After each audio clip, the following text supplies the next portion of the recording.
श्री सद्गुरुनाथ महाराज की जय. ओम नमः शिवाय.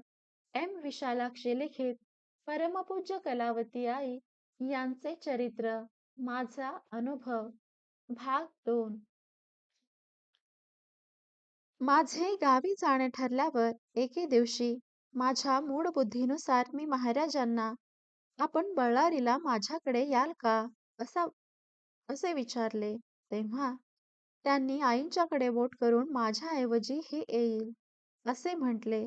त्यानंतर गुरुपौर्णिमा करून मी गावी गेले. पुढे एका महिन्यानेच महाराजांनी महासमाधी घेतल्याची बातमी मला समजली. तेव्हा मला अतिशय दुःख झाले. कारण कार्तिकी पौर्णिमेला पुन्हा त्यांच्या दर्शनाला जावयाचे असे मी ठरविले होते. त्यामुळे त्या एकाच विचाराने माझे मन सदा बैचेन राहू लागले. एके दिवशी सहज बसल्या बसल्या मला थोडीशी डुलकी आली. तेव्हा हा देह जर्जरीत झाला म्हणून याचे विसर्जन करणे मला भाग पडले. सध्या मी कलावतीच्या रूपाने आहे, तेव्हा तुझी इच्छा तू पुरी करून घे, असा महाराजांनी मला दृष्टांत दिला. तेव्हापासून आईंच्या विषयी अधिकच ओढ वाटू लागली. केव्हा एकदा आईंना भेटू असे मला झाले. पुढे लवकरच आई कीर्तनाच्या निमित्ताने हरिनामाचा प्रसार करीत शिमोग्याला आल्या. हे कळताच संकटाशी झुंज देण्या दे आई मज धैर्य महा, ना तरी आई तू सदोदित या दीना जवळीच रहा. एक वार तू कृपादृष्टीने मजकडे न्याहाळूनी पहा, ना तरी फुकट जाईल माझा दुर्लभ अमोलिक जन्म हा. न ठावे पूजा विधी ना शास्त्र ठावे, ना काव्य न त्याग न ज्ञान ठावे, तव चरणी मस्तक ठेविते नम्र भावे, कृपा करोणी माते मज स्वदेशी न्यावे. अशा प्रकारे श्लोक रूपाने माझे मनोगत मी आईंना कळविले. त्यावर गुरु भवनिवारी म्हणून त्या शरण जावे, गुरु सेवेत सदा तत्पर राहावे, गुरु भक्तीत सदा रंगून जावे, गुरु साक्षात ईश्वर मानुनी त्या भजावे. जरी अज्ञपणे घेत राहू आहार, तरी क्षणोक्षणी वाढू लागे शरीर. देवी सहज जरी मिळाली गुरुसेवा, पाप क्षय होऊनी मिळे सत्यमेवा. ध्यात जा हरीसी ध्यात जा तू, हरी असे अमुचा पिता, हरी नाम असे महाप्रतापी, पापांची पेटवी चिता. गात जा सदा गात जा तू, हृदयस्थ प्रभू भगवंता, चित्त शुद्ध होईल त्वरित, जळून जाईल सकल ही चिंता. येता जाता उठता बसता रत होशी जरी हरिनामी, प्रभू तुझ स्वये देईल दर्शन, नेईल प्रेमे स्वग्रामी. असे आईंच्याकडून मला उत्तर आले. त्यानंतर मी शिमोग्याला जाऊन आईंना माझ्याकडे घेऊन आले. महाराजांनी मला जरी दृष्टांत दिला, तरी माझ्या मनात एक विचार येऊन गेला. तो म्हणजे हा, की सध्या मी कलावतीच्या रूपाने आहे असे जरी महाराजांनी सांगितले, तरी मला प्रत्यक्ष अनुभव जर आला, तर याहीपेक्षा माझा विश्वास दृढ होईल. त्यावर गंमत अशी झाली की त्याच दिवशी संध्याकाळी रिटायर्ड गोपाळराव खरे आणि त्यांची पत्नी इंदिराबाई हे उभयता आईंच्या दर्शनार्थ आले. त्यांनी प्रश्न केला, माझा मुलगा वासू 25 वर्षाचा झाला, तरी त्याचे नोकरी धंद्याकडे बिलकुल लक्ष नाही. सकाळी सकाळी उठल्यापासून दिवसभर एकसारखा तो भटकत असतो. आम्ही काही सांगायला गेलो तर आम्हाला तो उलट बोलतो. डॉक्टर लोक त्याच्या मेंदूत काही दोष नाही असे सांगतात. तेव्हा अशा परिस्थितीत आम्ही काय करावे? त्यावर हुबळीच्या मठात अन्नदानाबद्दल केलेला नवस तुम्ही पुरा करा, असे आईंनी त्यांना सांगितले. ते ऐकून उभयता म्हणाले, नवस केल्याचे आम्हाला काही आठवत नाही. फार दिवसांची गोष्ट आहे, एकदम लक्षात येणार नाही. तेव्हा घरी जाऊन शांतपणे विचार करा असे सांगून आईंनी त्यांची पाठवणी केली. दुसऱ्या दिवशी संध्याकाळी पुन्हा ते जोडपे आले आणि म्हणाले, आम्ही हुबळीला असताना एका वर्षी म्हणजे 1923 साली शेताचे भात जर व्यवस्थित मिळाले, तर 2 पोती तांदूळ शिवरात्रीच्या उत्सवाकरिता देऊ, असे म्हटले होते. त्या वर्षी आम्हाला भरपूर भात मिळाले, पण आम्ही ती गोष्ट साफ विसरून गेलो. तेव्हा यापुढे कसे काय करावे? आई म्हणाल्या, एकूण तुम्ही नवस केलेली गोष्ट खरी आहे ना? मग महाराजांच्या पुण्यतिथीच्या दिवशी डोंबाराच्या जेवणात तुमचे तांदूळ उपयोगात आणा. त्याप्रमाणे त्यांनी केल्यावर पुढे त्यांचा मुलगा आपणहून नोकरीला लागला. एकूण अशा प्रकारे महाराजांनी माझ्या शंकेचे निरसन केले. त्यानंतर मात्र महाराज म्हणजेच आई असे माझे ठाम मत झाले. पण माझे मालक मात्र दुर्व्यसनी बनल्यामुळे त्यांना देवधर्माचे काहीच सुचेना. बायका केव्हाही अविचारी असतात. तुम्ही लोक रूढी, अंधश्रद्धेच्या पाठीमागे लागलेले. एखादा दगड पाहिला की त्याला शेंदूर लावून त्याच्यापुढे कापूर, उदकाड्या जाळणार आणि नाक घासणार. एवढेच तुम्हाला माहीत आहे. असे मला उद्देशून ते सारखे म्हणायचे. एके दिवशी माझे मालक म्हणाले, माझी काही मित्रमंडळी दिल्ली, आग्रा, कलकत्ता, सिमला, बद्रीनारायण इत्यादी पाहायला जाणार आहे. मला पण चल म्हणत आहेत. म्हणून मी जाण्याचा विचार केला आहे. तुला आईंची सोबत आहेच, तेव्हा मला तुझ्याविषयी काळजी करण्याचे काही कारण नाही. तेव्हा मी म्हणाले, तुमच्या बरोबर मी पण आले असते, परंतु सध्या आई आपल्याकडे आहेत, तेव्हा सर्व तीर्थक्षेत्रे इथेच आहेत. असे समजून तुम्हीच जाण्याचे रहित करावे असे मला वाटते. त्यावर वेळ पाहून ही गोष्ट मी आईंच्या कानावर घातली.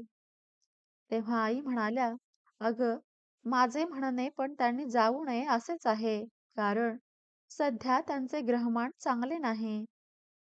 पण ज्या अर्थी त्यांनी जाण्याचा विचार केला आहे, त्या अर्थी त्यांना जायला नको म्हणण्याने त्यांचे मन उदास होणार. त्यापेक्षा तूच देवाची प्रार्थना कर, म्हणजे तो ऐनवेळी काही ना काही अडचण आणून पुढे ठेवील.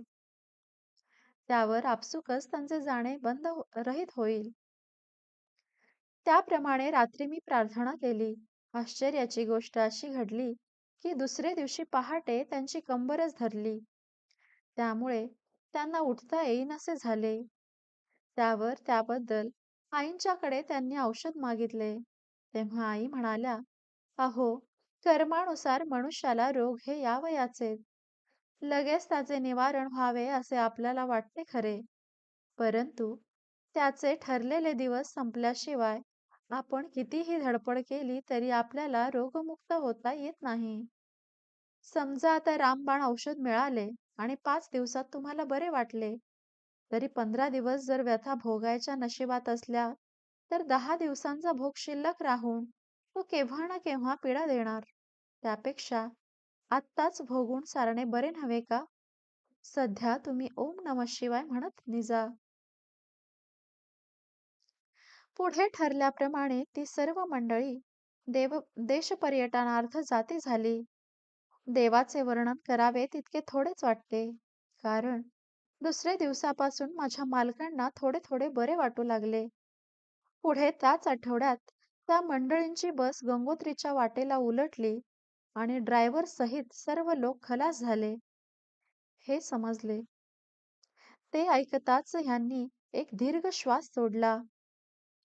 तेव्हा मी म्हणाले, पुढे धोका असल्याचे आईंनी मला आधीच सुचविले होते. तुम्हाला औषध दिले नाही याचे कारण पण हेच आहे. दुखणे आले नसते तर तुम्ही गेलाच असता की नाही. आई आमच्याकडे होत्या म्हणून आमच्यावरचे हे घोर संकट टळले. आईंच्याकडून आम्हाला मिळणारे सहाय्य म्हणजे आगबोट जशी बुडू पाहणाऱ्या लहान सहान होड्यांना रक्षण करते, त्याप्रमाणे मला वाटते. आज आमच्यासारख्या असंख्य लोकांना त्यांच्याकडून सहाय्य मिळत असताही त्यांच्यामध्ये नम्रता ओतप्रोत भरलेली दिसून येत आहे. पण च्या सहवासाने आमच्यामधील ताठरपणा अजून थोडा सुद्धा कमी झाला नाही, म्हणून वाईट वाटते. अरण्यातून जात असता जशी चहूकडून हिंस्र पशूंची गर्जना ऐकू येते, त्याप्रमाणे मनुष्याने जीवनाचा मार्ग आक्रमित असता संकटावर संकटे येऊन त्याला भेडसावून टाकतात. जर त्याला सद्गुरूंचे सहाय्य मिळाले, तर मात्र धैर्याने सर्व अडचणींना तोंड देता येते. अर्थात भांबावून जाण्याची पाळी येत नाही. या संत वचनाचा आम्हा उभयतांना प्रत्यय आला. हे माझे बोलणे ऐकून लगेच ते उठले. अंघोळ करून त्यांनी आईंच्या पुढे साष्टांग नमस्कार घातला आणि आजपासून तुम्ही सांगितल्याप्रमाणे मी वागण्याचे ठरविले आहे. मला तुम्ही मार्गदर्शन करा, असे म्हणून ते हात जोडून उभे राहिले. त्या समयी आईंनी त्यांना 4 बोधवाक्ये सांगितली. त्याचा परिणाम असा झाला की त्या क्षणापासून त्यांनी आपल्याला जडलेली सर्व व्यसने लाथाडून टाकली. एकूण आईंच्या कृपेने माझे मालक निर्व्यसनी बनले.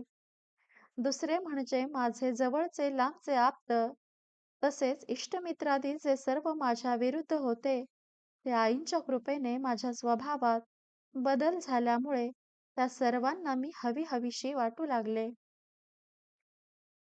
त्याचप्रमाणे कित्येक दिवसापासून माझ्या समोर संसारातील जे अनेक प्रश्न उभे होते, ते पण सर्वही सुटले.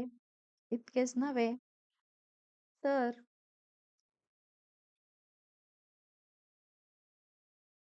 माझ्यावर येऊ पाहणाऱ्या एका महान संकटापासून मी बचावले. ते म्हणजे हे, की अधिक महिन्यानिमित्त आमच्याकडे हरिनाम सप्ताह ठेवला होता. त्यासाठी आमच्या अंगणात मोठा मांडव घातला होता. आईंचे रोज रात्री 9 ते 11 वाजेपर्यंत कीर्तन होत असे. सप्ताह समाप्तीनंतर 8व्या दिवशी रात्री 8च्या सुमारास एक सोवळी बाई आमच्या घरी आली. तिची विचारपूस करताच ती म्हणाली, "मी खेड्याची आहे. आजची रात्र इथेच राहून आईंचे कीर्तन ऐकणार आणि उद्या सकाळी जाणार." तेव्हा मी म्हणाले, "कालच सप्त्याची समाप्ती झाली. आजपासून आई 4 दिवस विश्रांती घेणार आहेत." तरी ती बाई बसून राहिली. आमच्या दक्षिण कानडा जिल्ह्यात घरी कोणी बसायला आले, की पान, सुपारी, चुना, तंबाखू इत्यादी विड्याचे सर्व साहित्य एका ताटात घालून त्यांच्या पुढे ठेवण्याची पद्धत आहे. त्याच्याबरोबर पिकदाणी पण ठेवली जाते. त्याप्रमाणे मी विड्याचे साहित्य त्या बाईंच्या पुढे नेऊन ठेवले आणि मी आपल्या कामाला आत गेले. ती बाई वरांड्यात पान खात बसली. ती बाई वरांड्यात पान खात बसली असता तिच्या एकंदर हालचालीवरून ती बाई नसून मापळी पातळ नेसून आला असावा, असे आईंना वाटले.